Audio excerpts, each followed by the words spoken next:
যদি একটা বানরের সামনে তুমি কলা আর টাকা রাখো, সে কখনোই টাকাটা নেবে না, বরং সরাসরি কলাটাই তুলে নেবে। কারণ সে জানে না ওই টাকা দিয়ে অনেক অনেক কলা কেনা যাবে। একইভাবে যদি তুমি একজন সাধারণ মানুষের সামনে চাকরি আর ব্যবসা রাখো, তবুও সে চাকরিটাকেই বেছে নেবে। কারণ সেই মানুষটা জানে না যে চাকরির পিছনে 40 বছর খেটে যা আয় করবে, সঠিকভাবে একটা ব্যবসা গড়ে তুললে সেই একই টাকা সে 1 বছরের মধ্যেই আয় করতে পারে। এখন প্রশ্ন হচ্ছে, আপনার মধ্যে আর ওই বানরের মধ্যে পার্থক্যটা কোথায়? পড়ালেখা করে চাকরি পাওয়াটাকে সাকসেস বলা হয় না।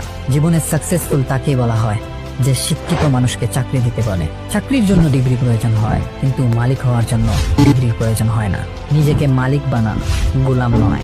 যদি একটা বানরের সামনে তুমি কলা আর টাকা রাখো, সে কখনোই টাকাটা নেবে না, বরং সরাসরি কলাটাই তুলে নেবে। কারণ সে জানে না ওই টাকা দিয়ে অনেক অনেক কলা কেনা যাবে। একইভাবে যদি তুমি একজন সাধারণ মানুষের সামনে চাকরি আর ব্যবসা রাখো, তবুও সে চাকরিটাকেই বেছে নেবে।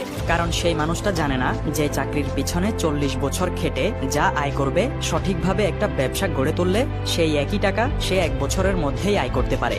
এখন প্রশ্ন হচ্ছে, আপনার মধ্যে আর ওই বানরের মধ্যে পার্থক্যটা কোথায়? পড়ালেখা করে চাকরি পাওয়াটাকে সাকসেস বলা হয় না।